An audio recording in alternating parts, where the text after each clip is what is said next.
Guys welcome to our channel. आज हम start करने वाले हैं chapter 13 direct and inverse proportions.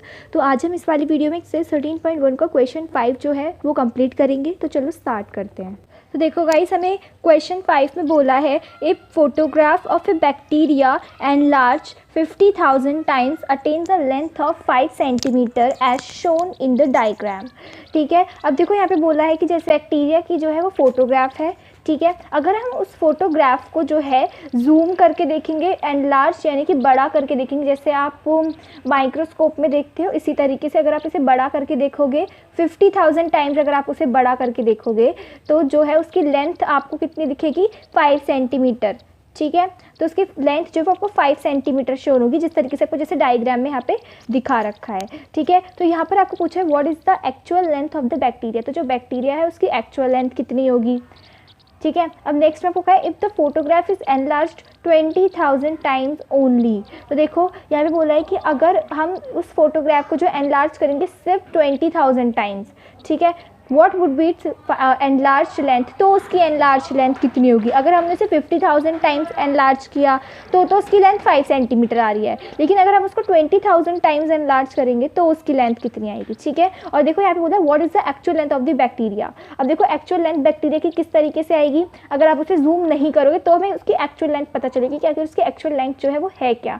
यहाँ पर तो आप उसे जूम कर रहे हो, उसको एनलार्ज कर रहे हो 50,000 टाइम्स, यहाँ पे 20,000 टाइम्स एनलार्ज कर रहे हो, तब जाके उसकी लेंथ 5 सेंटीमीटर या जो भी आएगी 20,000 टाइम्स में। लेकिन अगर आप उसे जूम नहीं करोगे तो उसकी एक्चुअल लेंथ कितनी आएगी। तो यहाँ पर आपको एक तरीके से इस तरीके से आपको अलग तरीके से भी दे रखा है। ठीक है, तो चलो पहले स्टार्ट करते हैं। देखो हमें क्वेश्चन में क्या दिया है, अगर हम इसे 50,000 टाइम्स जो है एनलार्ज करेंगे, ठीक है, तो इसकी लेंथ कितनी आएगी, 5 सेंटीमीटर। ठीक है, और अगर हम फिर देखो आपको यहाँ पे इसके बाद जो आपका क्वेश्चन दिया है वो पूछा है कि what is the actual length of the bacteria. अभी पूछा एक्चुअल लेंथ कितनी होगी। अब देखो एक्चुअल लेंथ कैसे पता चलेगी, जब आप उसे एनलार्ज नहीं करोगे, जैसा वो फोटोग्राफ में दिख रहा है वो वैसा का वैसा ही रहेगा, यानी कि आपको इसे बड़ा नहीं करना है। ठीक है, यानी कि आप इसको अगर बड़ा नहीं करोगे यानी कि 1 टाइम्स, इसका मतलब क्या होगा कि अगर आप इसे बड़ा नहीं करोगे यानी कि आप इसे बिल्कुल एनलार्ज नहीं करोगे, यानी कि 1 टाइम्स। ठीक है, इसका मतलब यही होगा कि आपने 1 टाइम्स मतलब आपने एक भी बार इसे एनलार्ज नहीं किया है। ठीक है, तो अगर आप इसे एनलार्ज नहीं करोगे तो जो इसका लेंथ आएगा वो कितना होगा। ठीक है, तो आपको यहाँ पे ये चीज़ निकालनी है। तो पहले हम इसको ही सॉल्व करेंगे। ठीक है, तो अब देखो, अब सबसे पहले हम देखते हैं कि ये अभी हम हाफ क्वेश्चन सॉल्व करेंगे। ठीक है, अब देखो हम सबसे पहले देखते हैं हमें एक चीज़ की यहाँ पे वैल्यू निकालनी है। तो मैंने कहा जो भी आपको निकालना होता है उसे आप लेट करोगे कुछ ना कुछ। तो मैं लिखती हूँ let x be the length of the bacteria. ठीक है, अब आप देखते हो कि ये जो क्वेश्चन है ये डायरेक्ट प्रपोर्शन का है या फिर नहीं है। तो देखो अगर आपने देखो यहाँ पर क्या होगा, अब देखो यहाँ पर हमें क्या दिया है, देखो यहाँ पर अब हम देखते हैं डायरेक्ट प्रोपोर्शन का केस है या फिर नहीं है। तो देखो यहाँ पर ही 50,000 सेंटीमीटर हमने अगर उसे एनलार्ज किया तब जाके उसकी जो लेंथ है वो हमें 5 सेंटीमीटर शो हो रही है। लेकिन अगर हम उसे एक भी बार जो है एक भी टाइम्स उसे एनलार्ज नहीं करेंगे तो उसकी जो लेंथ है वो काफ़ी छोटी होगी, काफ़ी छोटी। ठीक है, यानी कि बहुत कम होगी। यानी कि देखो अब हमने एक क्वांटिटी को डिक्रीज़ किया, यहाँ पे हम 50,000 टाइम्स जो है उसे एनलार्ज करे थे, यहाँ पर हमने बिल्कुल उसे एनलार्ज नहीं किया, तो हमने एक क्वांटिटी को कम किया। ठीक है, अब देखो यहाँ पर क्या है, यहाँ पर एनलार्ज करने से इसकी 5 सेंटीमीटर लेंथ आ रही थी और यहाँ पर हम एनलार्ज नहीं करेंगे तो जो इसकी लेंथ है वो बहुत ही कम आएगी। ठीक है, तो यानी कि एक क्वांटिटी को डिक्रीज़ होने से दूसरी क्वांटिटी भी डिक्रीज़ हो रही है। तो यानी कि ये जो मेरा केस है डायरेक्ट प्रपोर्शन का केस है। तो मैं यहाँ पे लिख सकती हूँ it is direct proportion, it is direct proportional. ठीक है, अब मैं इसकी वजह से मैं कह सकती हूँ कि मेरे रेशियोज़ जो हैं वो आपस में इक्वल होंगे। तो मैं इसको किस तरीके से लिख सकती हूँ, 50,000 upon 5 is equals to 1 upon, और मैंने इसे x माना है तो ये हो जाएगा x। ठीक है, उसके बाद हम क्या करते हैं, next step is cross multiply, इसे सॉल्व करेंगे। ये x डिवाइड में उधर जाके हो जाएगा मल्टीप्लाई।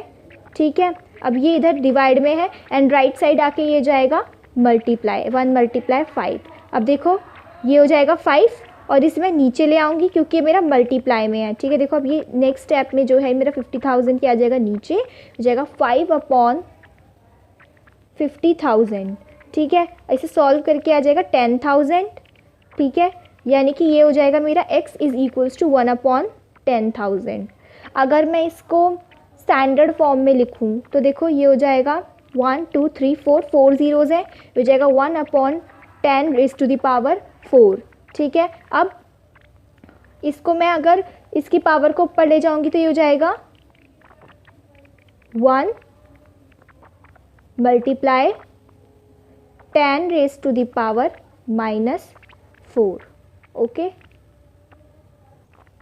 यानी कि ये हो जाएगा 10⁻⁻⁴ and this is your answer, ठीक है। यानी कि अगर आप इसको बिल्कुल भी एनलार्ज नहीं करोगे तो जो इसकी लेंथ आपको दिखेगी वो दिखेगी 10⁻⁻⁴, ठीक है। अब देखो नेक्स्ट आगे अगर हम देखें तो हमें उसमें क्या बोला है, यहाँ पे कहा है अगर जो फ़ोटो में बैक्टीरिया है, ठीक है, उसे आप एनलार्ज करके देखोगे 20,000 टाइम्स, सिर्फ आप 20,000 टाइम्स अगर उसे एनलार्ज करोगे then what would be its enlarge length, ठीक है।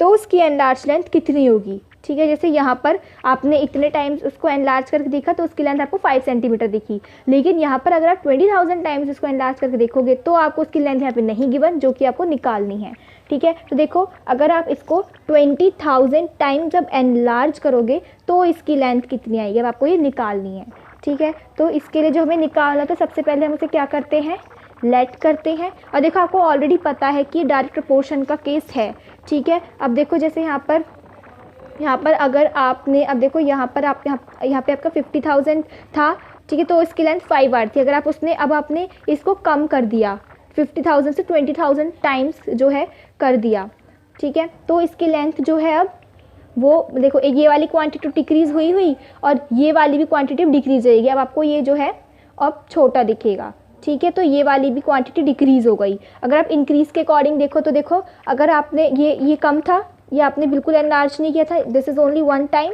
तो और अब आपने क्या है इसको एनलार्ज कर दिया, इसको 20,000 टाइम्स कर दिया, तो ये इंक्रीज़ हो गया। अगर आप इसके अकॉर्डिंग देखो तो ठीक है, एक क्वांटिटी इंक्रीज़ हुई, ठीक है। अब यहाँ पे आपको छोटा दिख रहा था, अब आप बड़ा करके देख रहे हो, एनलार्ज करके, तो लेंथ भी इसकी बड़ी आएगी, तो ये भी इंक्रीज़ हो गई। यानी कि एक क्वांटिटी इंक्रीज़ होने से मेरी दूसरी क्वांटिटी भी इंक्रीज़ हो गई, तो मैं कह सकती हूँ डायरेक्ट प्रोपोर्शन का केस है। तो देखो सबसे पहले तो आप लेट करते हो, let y be the length of the bacteria, ठीक है। लेंथ ऑफ द बैक्टीरिया सबसे पहले आप लेट करोगे, उसके बाद आपको पता है that this is the case of direct proportion, it is direct proportional, okay. उसके बाद अब आप क्या करोगे, जिस तरीके से आपने 50,000 को जो है इसके इक्वल रखा था, अब उसी तरीके से हम 50,000/5 को एक बार इसके इक्वल रखेंगे। एक बार आपने इसके इक्वल रखा था और अब एक बार हम इसके इक्वल रखेंगे, ठीक है। आप चाहो तो इन दोनों को भी आपस में इक्वल रख सकते हो और इसको भी, आंसर आपका आ जाएगा। तो अभी मैं 50,000/5 को इसके इक्वल रख रही हूँ,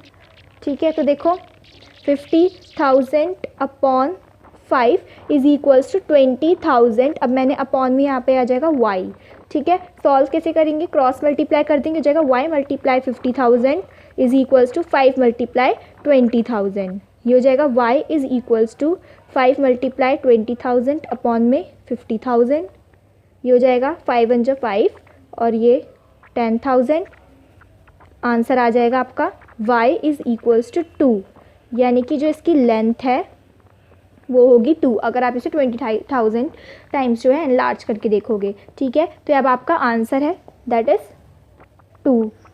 2 सेंटीमीटर, ठीक है, this is 2 centimetre, okay. So guys, अगर आपको ये वाला वीडियो मेरा पसंद आया है तो मेरी वीडियो को लाइक कर देना, शेयर कर देना और मेरे चैनल को सब्सक्राइब कर देना और बेल आइकन ज़रूर प्रेस कर देना। थैंक यू, मिलते हैं नेक्स्ट वीडियो में।